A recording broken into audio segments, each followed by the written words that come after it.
బాబు చాలా క్రిటికల్ కండిషన్లో ఉన్నాడు.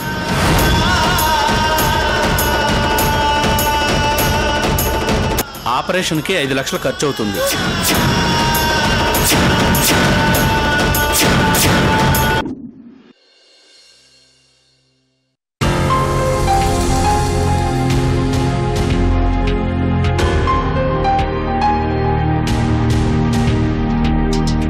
రాగిని. Yes madam. అర్జెంటుగా 5 లక్షలు ట్రెండ్ కంపెనీ అకౌంట్ లో డిపాజిట్ చేయండి. Okay madam. మీరు వెంటనే 10 లక్షలు మెటీరియల్ కి పంపించండి. Okay madam. ఆగండి ఆగండి. ఎవరు కావాలి మేడం? మేడం మిమ్మల్ని.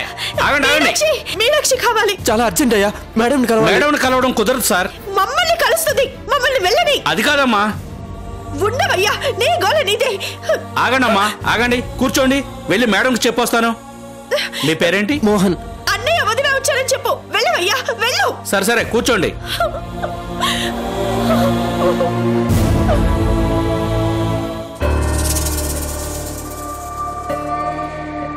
నవీన్ గారు, విజయ్ గారు రాగానే నేను ఇచ్చే కరెక్షన్స్ చేయమనండి. వెంటనే డెలివరీ చేయాలి. అలాగే మేడం. మేడం, మీ అన్నయ్య వదిన గారు వచ్చారు. మిమ్మల్ని అర్జెంటుగా కలవాలంటున్నారు. ఇది ఆఫీస్ టైం. ఓ అరగంట కూర్చోమనండి. మేడం వెంటనే కలవాలని. 10 నిమిషాలు ఆగమను. వెళ్ళు. అలాగే మేడం. నవీన్ గారు. మేడం, పబ్లిసిటీకి సంబంధించిన కాన్సెప్ట్ రెడీ అయిందా? రేపటికల్లా రెడీ అవుతుంది మేడం. రెడీ అయిన వెంటనే నాకు ఒకసారి చూపించండి. Sure madam.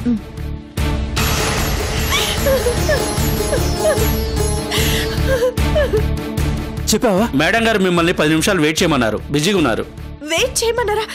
మేము వచ్చామని చెప్పావా? అన్నయ్య వదిన వచ్చారని చెప్పావా? చెప్పాను మేడం. ఆఫీస్ టైం కదా, బిజీగా ఉన్నారు. కూర్చోండి మేడం. అది కదే. ఒక్కసారి వెళ్ళేసి వస్తా. ప్లీజ్ మేడం కూర్చోండి. ఏమండి? భూదేవి, నువ్వేం కంగారు పట్టుకో. అక్కడ కూర్చో.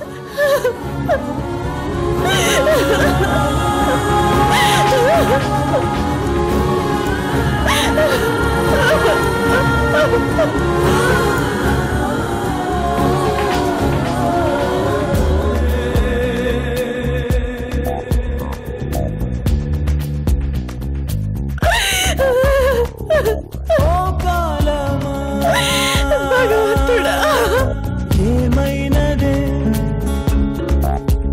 నువ్వు వెనకడుగులే వేసావదే గడియారమ్మలా దిశ మారిస్తే మాట్లాడవే గతమే రేపులా ఎదురవుతుంటే చేరవే అంతా మంచికే అంటారెందుకే ఇంకా నమ్మించకే ఏదో ఏదో దారి చూపేవని నీతో విన్నవించానిలా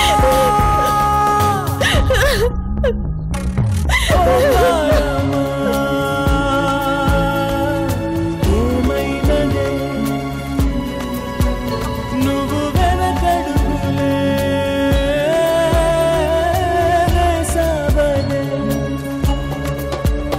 గడియారమ్మలా అంటావెందుకే ఇంకా నమ్మించకే మాటే మనసునే చెప్పే కనులనే పంచించే రోజులే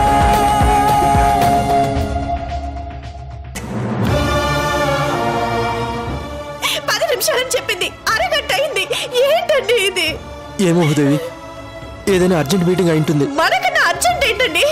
మీరు రండి రండి. మేడం మేడం ఆగండి ఆగండి. చెప్పేది మీకు కాదు. ఎక్కడికి వెళ్తున్నారు? చెప్పాను కదా మేడం. 10 నిమిషాలన్నావు. అరగంట అయింది. మేడం గారు లోపల బిజీగా ఉన్నారు. అక్కడ ప్రాణమే పోతుందయ్యా. వెళ్ళండి మేడం. జరుగు. రండి. Madam madam madam madam Meenakshi. Madam.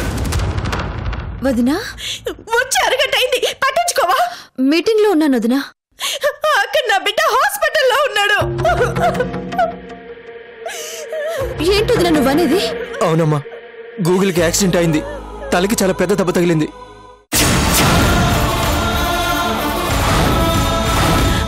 హాస్పిటల్లో చేర్పించాం. 24 గంటల్లో ఆపరేషన్ చేయాలంటున్నారు. అయ్యో, గంట నుండి నీకోసం బయట పడిగాపులు కాస్తున్నాం. తిరుపతిలో వెంకన్న స్వామి దర్శనం ఇస్తాడేమో కానీ మాకు నీ దర్శనం దొరకట్లేదు. ముందు హాస్పిటల్కి వెళ్దాం పదండి. హాస్పిటల్కి వెళ్ళాలంటే ఆటో ఉంటే చాలు, కానీ ఆపరేషన్ చేయాలంటే 5 లక్షలు కావాలి. ఆ డబ్బులున్నాయిగా, పట్టుకొచ్చేయమ్మా, వెళ్ళిపోదాం.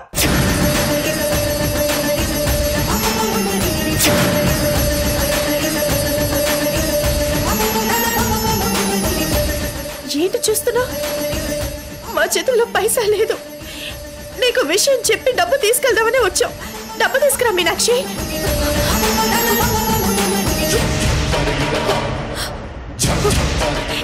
ఏమైంది మీనాక్షి? ఆలోచించే టైం అయింది, త్వరగా పద. వదినా,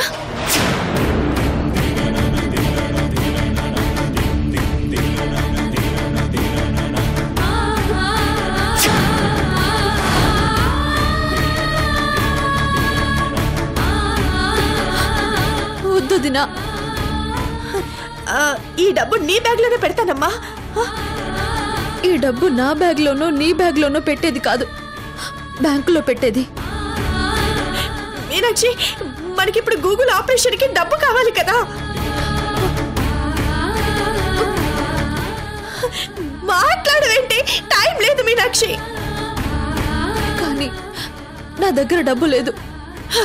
ఏంటి ఏమన్నా? డబ్బు లేదా? మరి ఇదేంటి చెత్త కాగితాలా? ఇదంతా మనదే కదా. మనది కాదు, నాదంతా కన్నా కాదు. అది కంపెనీ డబ్బు. అయితే కంపెనీ డబ్బు మన సొంత అవసరాలకి వాడుకోకూడదు. నీ ఉద్దేశం మంచిదేనమ్మా, అలాగే ఉండాలి. కానీ ఒక్కసారికి వాడుకోవచ్చు, తప్పులేదమ్మా. ఆ డబ్బు తీసుకుని వచ్చే రామ్మా.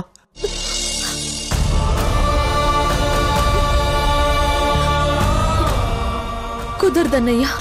కుదరదేంటి? ఏం మాట్లాడుతున్నావు నువ్వు? ఉదేవి, ఆవేశపడకు. ఇది ఆఫీస్. ఏంటి ఆఫీసా? ఇదో ఆఫీసు, ఇదో ఆఫీసరు. విన్నారుగా ఏమంటుందో? ఓసై, కంపెనీ డబ్బా సొంత డబ్బా అనే తేడా హాస్పిటల్ వాళ్ళకి తెలియదే. వాళ్ళు ఏదైనా తీసుకుంటారు, ఆపరేషన్ చేస్తారు. డబ్బు ఇవ్వవే. ఈ డబ్బు మీద ఏ మాత్రం నాకు హక్కు లేదు వదినా, అర్థం చేసుకో. నువ్వు డబ్బు ఇవ్వకపోతే అక్కడ నా బిడ్డ ప్రాణం పోతుంది. ఇది ఇస్తే కంపెనీకి నా మీద నమ్మకం పోతుంది. ప్రాణం పోతే తిరిగి రాదే. మచ్చ పడితే చెరిగిపోదొదినా. నా కొడుకు నాకు దక్కకుండా పోతే నా ఇల్లు చీకటైపోతుంది. యజమాని తప్పు చేస్తే కంపెనీ నాశనమైపోతుంది. యజమాని అదే కదా నీ పొగరు? అడుక్కు తినేదాన్ని అందలు ఎక్కిస్తే ఎలా ఉంటుందో ప్రత్యక్షంగా చూపిస్తున్నావు కదే. నా బిడ్డని బ్రతికించమని దేహి అనొస్తే బాగానే బుద్ధి చెప్పావు. వదినా, ఒకసారి నా స్థానంలో ఉండి ఆలోచించు. ఏంటి ఆలోచించేది? ఎంత నమ్మకం పెట్టుకొని వచ్చాను. నా ఆడపడుచు ఉన్నత స్థానంలో ఉంది, ప్రాణమైన ఇస్తుంది అనుకున్నానే. కానీ చేతులారా నా బిడ్డ ప్రాణం తీయాలని చూస్తున్నావు. వదినా, వసే, నా మీనాక్షత్తకి నేనంటే ప్రాణం, నేనంటే ప్రేమ. నా కోసం ఏమైనా చేస్తుందన్నాడే నా బిడ్డ. ఆ పసివాడి మాట కోసమైనా సాయం చేయవే, నీకు పుణ్యం ఉంటుంది. కావాలంటే 10 రోజుల్లో నీ డబ్బు నీకు తిరిగి ఇచ్చేస్తాను. ఇచ్చిన డబ్బు తిరిగి తీసుకోవడానికి అక్కడ ప్రాణాలతో పోరాడుతున్నవాడు పనివాడు కాదు, పసివాడు, నా మేనల్లుడు, నా రక్తం.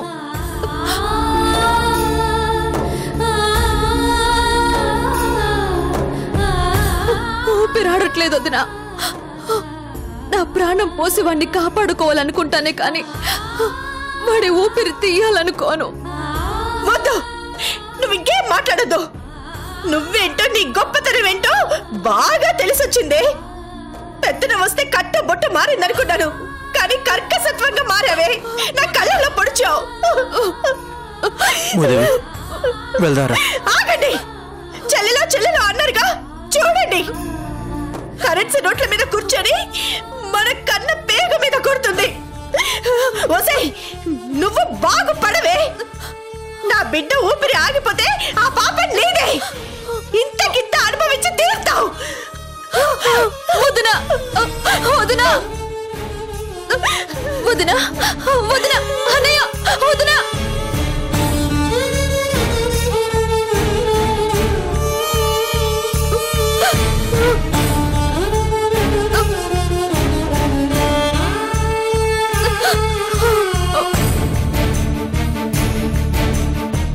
నవీన్, ఏంటది? వాళ్ళంతలా బ్రతిమలాడినా మేనల్లుడు చావు బ్రతుకుల్లో ఉన్నాడని చెప్పినా ఏంటా మొండితనం? అది మొండితనం కాదు, వృత్తి ధర్మం. అవును, ఇలాంటి వాళ్ళు నూటుకో కోటుకో ఒకళ్ళుంటారు. కంపెనీ కోసం నా అనేవాళ్లనే కాదన్నారంటే గ్రేట్ కదా.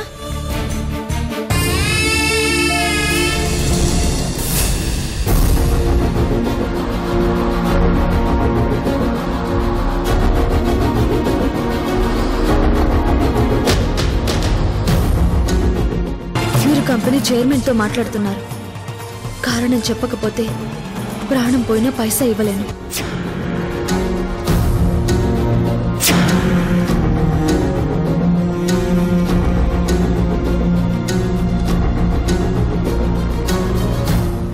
బాబు క్రిషు, అది మందు, మంచినీళ్ళు కాదు. ఏయ్, ఈరోజు నన్ను ఆపకండ్రా, ఒళ్ళు మండిపోతుంది. తాగనివ్వండి. ఏమైందిరా? ఏంటి ప్రాబ్లం? నేను జీతం ఇస్తే బతికిన ఆడది, నేను గుర్తించి డిజైనర్ని చేసిన ఆడది, ఈరోజు నాకే ఏకు మేకై కూర్చుంది. నన్నే తోకబట్టి ఆడిస్తుంది. ఆడది అనుకురా, ఎంత కాదనుకున్నా నీ భార్య. ఏయ్, ఇంకొకసారి తను నా భార్య అన్నావంటే పళ్ళు రాలగొడతాను.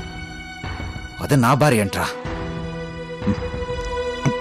ఇద్దరు కలిసి ఫారెస్ట్కి వెళ్ళాక రాముడు సీతని పట్టుకుని నువ్వు నాకేమవుతావు అని అడిగినట్టుందిరా. అది సరే, ఇంతకీ ఏం జరిగిందిరా? నా డబ్బు నేను తీసుకోవడానికి కారణం చెప్పాలంట. ఏదో దాని బాబుగాడు సొమ్మిచ్చినట్టు అవసరం ఏంటో చెప్తే గాని చెక్కు మీద సంతకం చేయనంటుంది. అంటే ఇప్పుడు క్యాష్ తీసుకురాలేదా? చూస్తే తెలియట్లే. పర్సులో క్యాష్ ఉంటే బ్రెయిన్ లో టెన్షన్ ఎందుకు ఉంటుందిరా. మనోడు బోల్తా పడ్డాడ్రా. రేయ్, అసలే క్రిష్ బాధలో ఉన్నాడు, ఇంకా ఎందుకురా బాధ పెడతారు? రే, ఇంకో 2 బెగ్గలేస్తే బాధపోతుంది గాని ఈ బిల్లు కట్టకపోతే బాలుడు మన పోనివ్వడరా. నవరు మీరా, బిల్లు ప్రాబ్లం ఏంటి? 2 లక్షలు తెచ్చాను. అది పాత బిల్లుకే సరిపోతుందా, మరి కొత్త బిల్లు సంగతి ఏంటి? నేనున్నాను ఫ్రెండ్స్.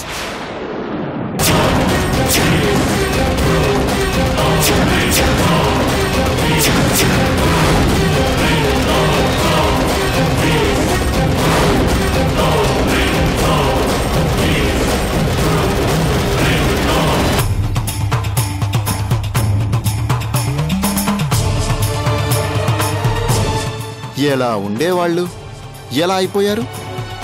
ఒకప్పుడు 5 లక్షల బిల్ అయినా అవలీలగా కట్టేవాడు మీ లీడర్. కానీ ఇప్పుడు పాత బాకీ తీర్చడం కోసం గింగిర్లు తిరుగుతున్నాడు. So sad.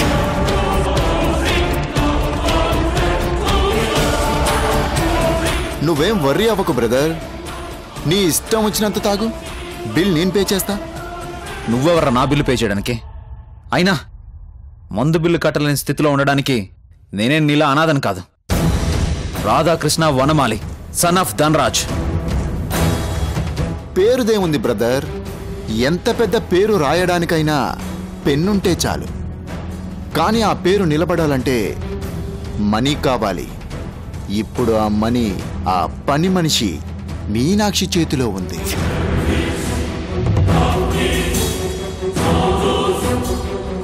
చెక్కు మీద సంతకం చేయమంటే చీ కొట్టిందంట.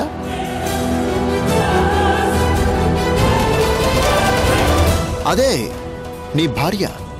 Sorry sorry sorry sorry Allika designs chairman Meenakshi గారు.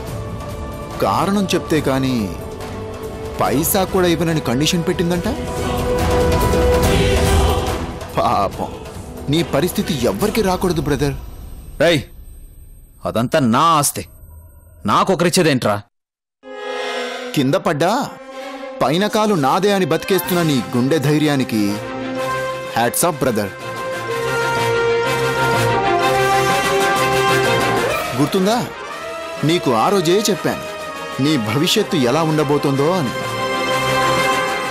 నువ్వు మందు బిల్లు కట్టాలన్నా మీనాక్షి ముందు చేతులు కట్టుకొని అడుక్కోవాల్సిందే అన్నాను. ఈ రోజు అదే జరిగింది.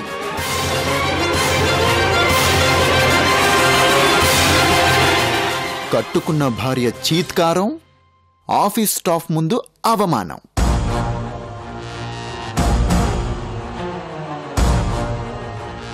రోజు నీకు దండం పెట్టే వర్కర్స్ రేపటి నుంచి కన్నెత్తి కూడా చూడరు. పతనం స్టార్ట్ అయిపోయింది తమ్ముడు. రై ఆకలేసిన పులి గడ్డి తినదరా. ఓల్డ్ డైలాగ్ బ్రదర్, అయినా నీకు అది సూట్ అవ్వదు. ఎందుకంటే నువ్విప్పుడు పులివి కాదు, పిల్లివి.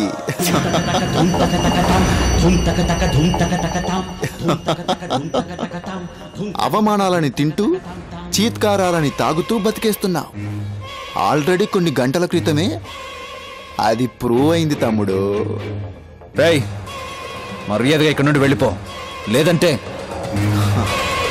నువ్వు నన్నేం చేయలేవురా. వెళ్తాను, కానీ వెళ్లే ముందు నీకు గుడ్ న్యూస్ చెప్పి వెళ్తాను. ఆస్తికి వారసుడివి, తాళి కట్టిన భర్తవి. 10 లక్షలు అడిగితే చీకొట్టింది మీనాక్షి. కానీ అక్కడ తన మేనల్లుడు యాక్సిడెంట్ అయ్యి హాస్పిటల్లో అల్లాడుతున్నాడు. 5 లక్షలు కడితే కానీ బతకడని మీనాక్షి వదిన గారొచ్చి డబ్బులు అడిగింది. ఎక్కడి నుంచి ఇస్తుందంటావు?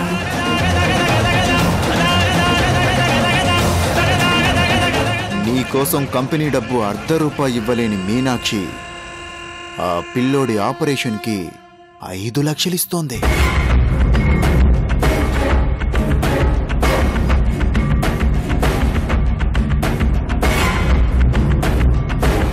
అంటే నీ స్థాయి ఏంటో, నీ స్థానమేంటో నీకు అర్థమైందనుకుంటా.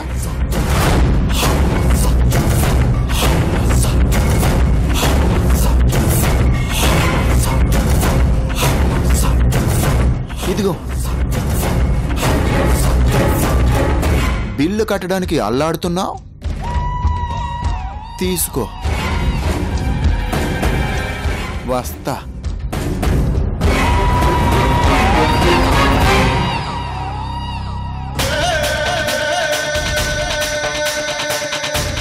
ఒరే క్రిష్, వాడేం చెప్పాడో అర్థం కాలేదు కానీ పోతూ పోతూ బుల్లికి డబ్బులు ఇచ్చిపోయాడు రా.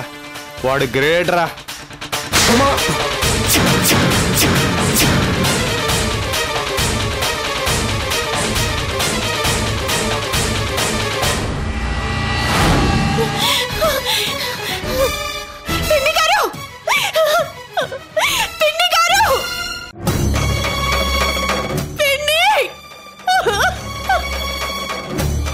భూదేవి, భూదేవి, భూదేవి, ఏమైందమ్మా? ఎందుకు ఇలా ఏడుస్తున్నావు? ఘోరం జరిగిపోయింది పిన్ని. నా ఇల్లు చీకటి కాబోతోంది. ఏమంటున్నావు భూదేవి? నాకేం అర్థం కావట్లేదు. నా బిడ్డకి యాక్సిడెంట్ అయింది.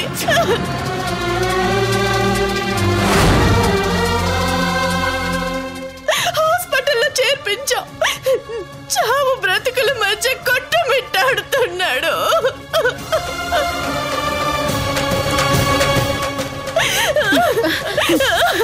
భూదేవి, ఏంటమ్మా నువ్వు చెప్పేది? ఇప్పుడు ఎలా ఉంది? 24 గంటల్లో ఆపరేషన్ చేయాలంటున్నారు, లేకపోతే నా బాబు బ్రతకడంటున్నారు. భూదేవి ఊరుకోమ్మా, బాబుకేం కాదు. ముందు హాస్పిటల్కి వెళ్ళి డాక్టర్తో మాట్లాడదాం పద. పిన్ని, మాట్లాడడానికి ఏం లేదు పిన్ని, ఆపరేషన్ కి అర్జెంట్ గా 5 లక్షలు కట్టమన్నారు. లేకపోతే దీనికి ఎందుకమ్మా అంత బాధపడతావు? మేమంతా లేము. ఆశతోనే మీ దగ్గరికి వచ్చాను పిన్ని.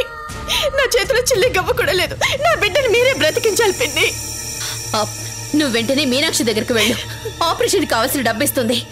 వెళ్ళు భూదేవి, వెళ్ళమ్మా. ఆయనే బ్రతికుంటే తెల్ల చీరతో పని ఏంటని. మీనాక్షికి అంత మనసుంటే నాకు కన్నీళ్ళు ఎందుకు, నాకు పరిస్థితి ఎందుకు?